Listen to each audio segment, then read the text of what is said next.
우리가 기도하는 곳에 가다가 점치는 귀신 들린 여종 하나를 만나니 점으로 그 주인들에게 큰 이익을 주는 자라. 그가 바울과 우리를 따라와 소리질러 이르되 이 사람들은 지극히 높은 하나님의 종으로서 구원의 길을 너에게 전하는 자라 하며 이같이 여러 날을 하는지라. 바울이 심히 괴로워하여 돌이켜 그 귀신에게 이르되 예수 그리스도의 이름으로 내가 네게 명하노니 그에게서 나오라 하니 귀신이 즉시 나오니라.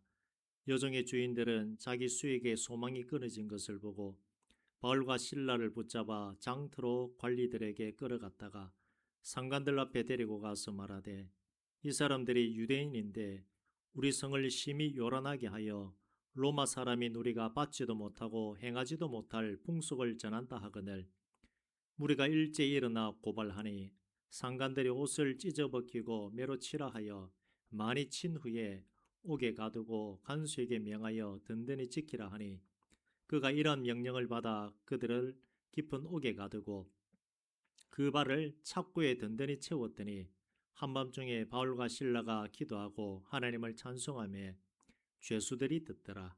이에 갑자기 큰 지진이 나서 옥토가 움직이고 문이 곧다 열리며 모든 사람의 매인 것이 다 벗어진지라. 아멘. 오늘 제목은 근심 중에라도입니다. 예수를 믿고 난 다음에는 사람이 바뀌게 됩니다. 많이 바뀌는 사람이 있고 적게 바뀌는 사람이 있는데 사람마다 차이는 있지만 분명히 바뀝니다. 생각도 달라지고 말도 달라지고 행동도 달라집니다. 우리 성도님들께서는 예수 믿고 난 후에 뭐가 제일 많이 달라지셨습니까? 대답 안 하셔도 됩니다. 본인은 잘 모른다 할지라도 다른 사람이 보기에 바뀌었다 하는 부분이 분명히 있습니다. 교회는 만민의 기도하는 집입니다. 교회는 예배하는 곳이고 하나님을 찬양하는 곳입니다.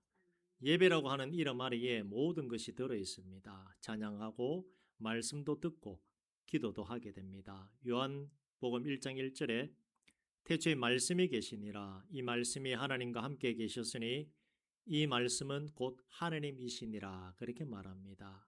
그래서 말씀이 하나님입니다. 로고스입니다. 그래서 말씀이기 때문에 성경 말씀을 듣는 것 아주 중요한 것입니다. 그리고 기도 우리가 합니다. 기도는 하나님과의 호흡이다. 그렇게 말합니다. 그래서 역시 중요합니다. 마지막으로 찬양이 남았습니다. 찬양은 영적인 것입니다. 세상 노래와는 분명히 다릅니다. 가요를 듣고 팝송을 듣고 어르신들은 트로트를 좋아하시는데 세상 노래에 우리에게 즐거움을 줍니다.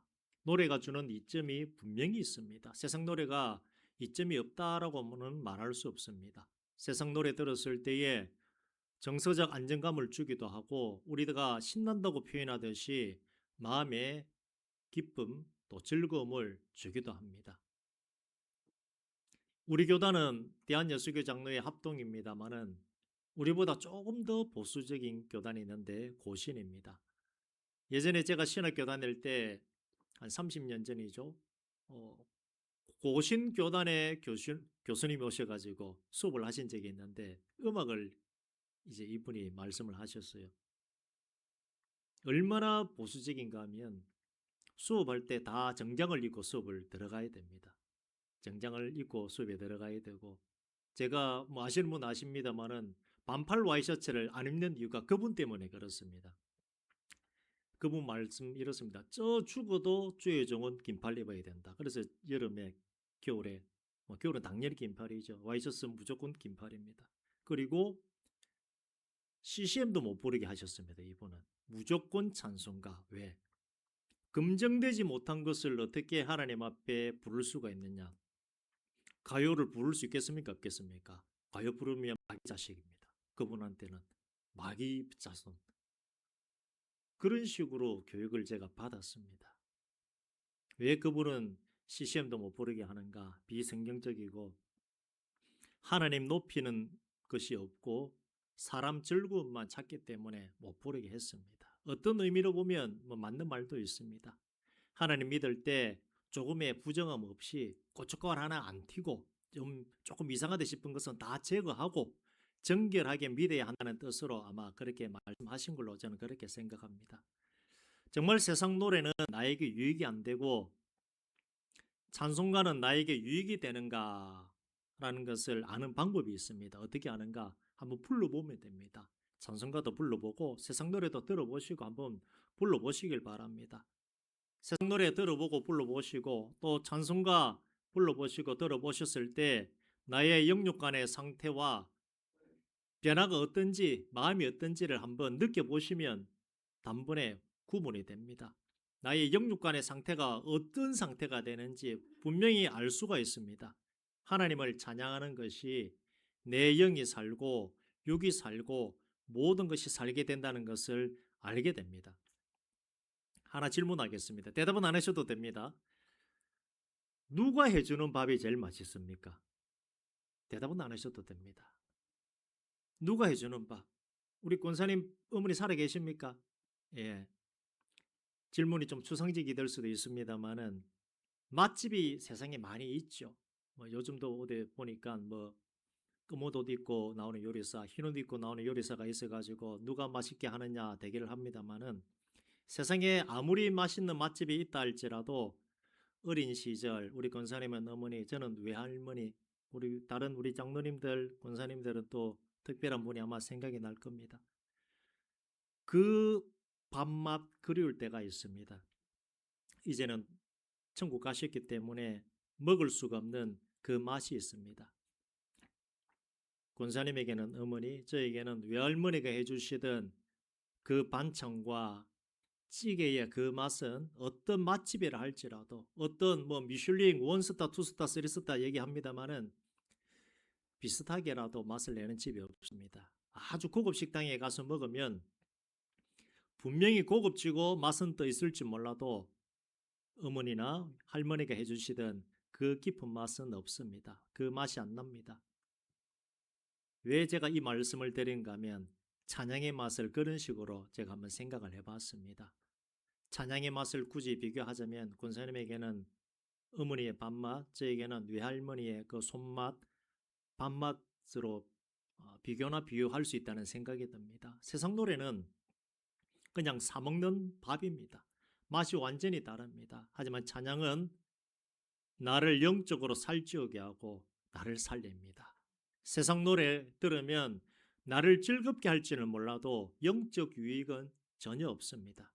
흘러간 가요나 팝송을 한 번씩 유튜브 틀면 나오지요. 나오면 반갑다 하는 생각이 듭니다. 내가 학창 시절에 잘 들었던 노래인데 정말 반갑다라고 하는 생각은 들지만 그것 이상의 유익은 없습니다.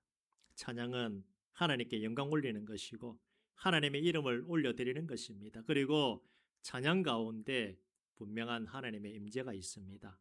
세상이 줄 수 없는 평안이 있고 그 평안의 느낌이 뭡니까? 우리 권사님에게는 어머니의 밥맛, 저에게는 외할머니의 그 특유의 말할 수 없는 그 맛이 있습니다. 하나님의 영이 충만하게 되는 것이 찬양이고 하나님의 은혜가 가득하게 됩니다. 하나님의 사람이기에 마땅히 찬양해야 합니다 라고 한다면 어떻게 보면 좀 가갑적이기도 합니다만은 나에게 분명한 찬양의 유익이 있습니다. 기쁜 일이 있어도 찬양하시고 고난 가운데 근심 가운데 있더라도 찬양하시기를 주님의 이름으로 부탁을 드리겠습니다. 그리고 권면의 말씀을 드리겠습니다. 기도가 만사를 변화시키듯이 찬양도 만사를 변화시키는 힘이 분명히 있습니다. 오늘 본문의 내용을 보자면 바울시라가 선교하는 가운데 감옥에 갇히는 일이 일어났습니다.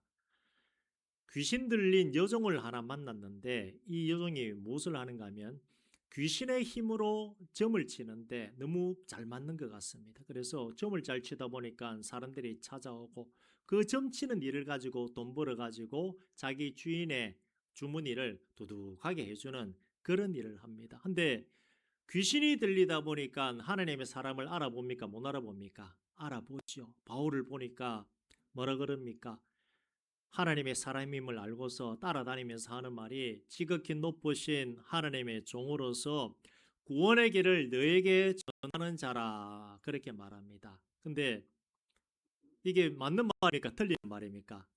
맞는 말이죠. 귀신도 압니다. 맞는 말인데 웃기는 게 뭡니까? 하나의 모순이 생겼습니다. 무슨 모순입니까? 귀신에게 와서 점치는 그 말은 들으면서 하나님의 말씀을 구원을 전하는 자라고 하니까 믿습니까? 안 믿습니까? 그것도 안 믿습니다. 희한하지요.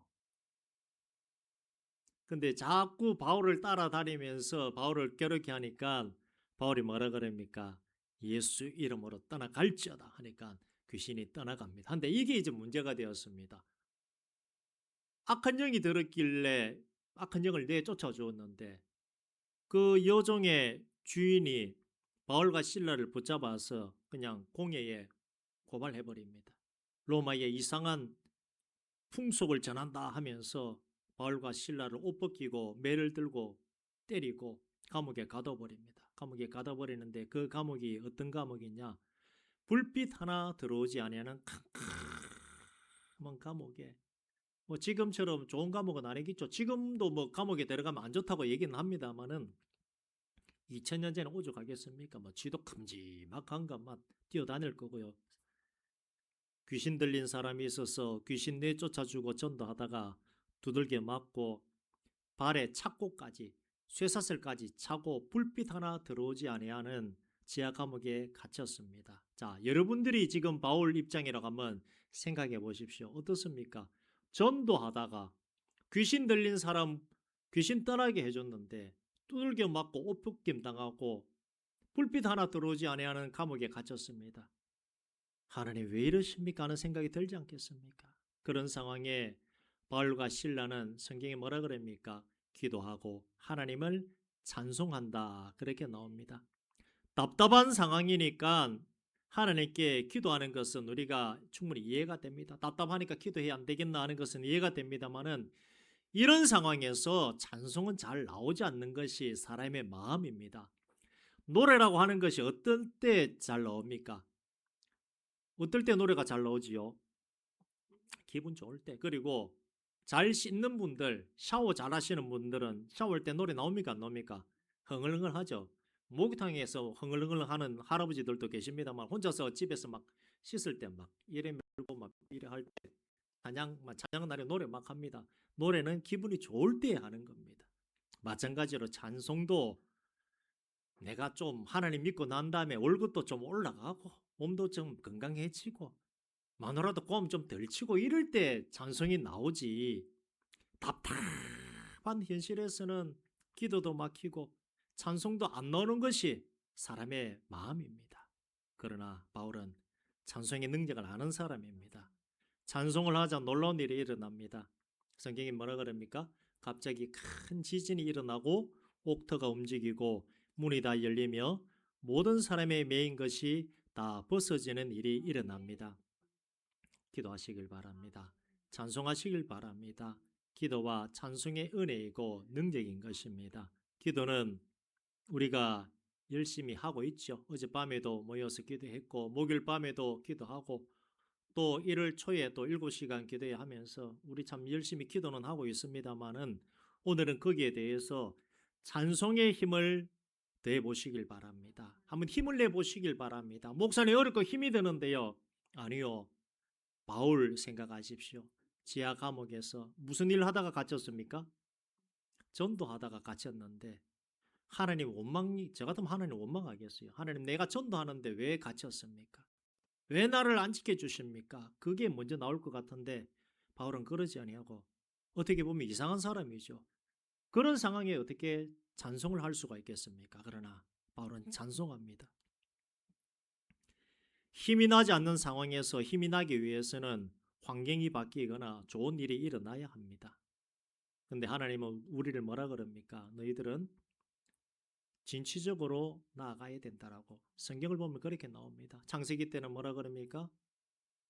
생육하고 번성하고 땅에 충만하라고 그렇게 나옵니다. 그리고 여호수아 갈렙 특히 갈렙은 뭐라 그랬습니까? 85세의 나이에 이 산지를 지금 내게 주소서 하는 진취적인 선포와 믿음을 가지고 나아갔을 때에 하나님께서 그 사람과 함께 계셨습니다. 지금 이 시대를 살아가는 우리 역시 마찬가지입니다. 바울도 마찬가지입니다. 바울이 선교하러 다닌다 해가지고 갑자기 수백 명, 수천 명이 회개하고 믿은 그런 일은 없습니다. 낙심과 낙담과 걱정과 근심 가운데 나아갈 수밖에 없는 정말 죽을 위기를 많이 넘겼습니다. 그래도 바울은 전진 또 전진하였습니다. 그런 바울의 심령이 여러분들에게도 임하기를 주의 이름으로 축원드립니다. 마음을 굳세게 하시길 바랍니다. 강하고 담대하시길 바랍니다. 조금 어렵고 힘들다고 원망하고 조금 어렵고 힘들다고 하나님 안 계신다 그런 말씀은 하지 마시길 바랍니다. 하나님 분명히 계십니다. 단지 내 상황이 잠시 어려울 뿐입니다. 하나님이 이렇게 뒤집어 버리면 이게 종입니다. 이렇게 뒤집어 버리면 끝나는 문제지 않습니까? 이렇게 누가 하실 일입니까? 하나님 하실 일이고 우리가 할 수 있는 것은 무엇입니까? 기도와 찬송밖에 없다는 사실을 기억하시길 바랍니다. 기도치 않는다 할지라도 하나님은 알고 계십니다. 그래도 우리 인생이 해야 될 것은 기도이고 어렵고 힘들어도 우리가 해야 될 것은 찬송이라고 하는 사실을 꼭 기억하시길 바랍니다. 어렵고 힘들다고 자포자기하는 것이 아니라 찬송하며 내가 그 환경을 바꿔야 합니다. 바울과 실라가 기도하자 일어난 기적은 하나님이 일하심이고 하나님의 임재입니다. 가만히 있으면 아무 일 일어나지 않습니다. 답답한 현실에서 누가 찬송할 마음을 가지거나 찬송할 힘이 나겠습니까? 느헤미야 8장 10절에 이렇게 말합니다. 여호와로 인하여 기뻐하는 것이 너의 힘이니라 그렇게 말합니다. 하나님이 함께 하시고 하나님이 창세전에 나를 택정하여서 예수 믿게 해서 하나님이 자녀 삼으신 것을 기뻐하시길 바랍니다. 그것이 우리의 힘이 된다는 것입니다. 한 달에 100만 원 벌다가 200만 원 벌면 기분 좋겠지요. 200 벌다가 400만 원 벌면 기분 좋고 400 벌다가 1000만 원 벌면 기분 좋겠습니다만은 하나님께서는 그런 것을 가지고서 바라보지 말고 나를 바라보라고 항상 하나님께서는 말씀하십니다. 다윗의 이야기를 하겠습니다. 다윗은 악기를 연주하던 사람입니다. 어린 시절부터 찬양하던 사람입니다. 그런 다윗이 이스라엘의 왕이 되기 전에 사울 왕 곁에 먼저 가게 되는 일이 일어납니다. 물론 골리앗과의 싸움에서 이기는 일도 있습니다만은 하루는 사울 왕에게 악령이 들었습니다. 성경에 이렇게 나옵니다. 여호와께서 부리신 악령이 사울 왕의 머리를 번뇌하게 하는지라. 좀 죄송합니다만은 정신병도 어떻게 보면 하나님이 부르신 악령에 의해서입니다. 성경 그렇게 나옵니다. 귀신도 하나님 손아귀에 있습니다.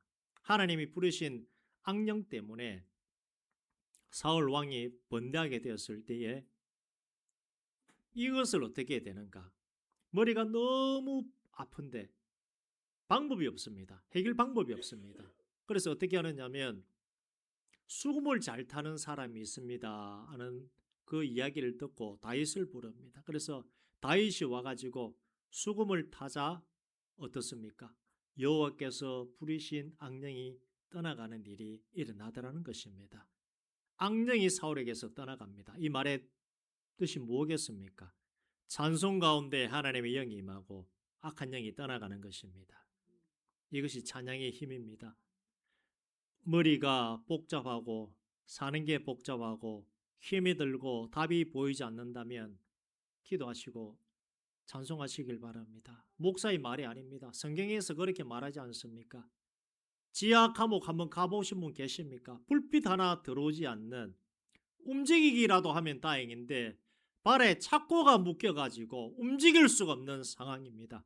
그런 상황에 기도하라고 한다 그러면 목사님 제정신입니까?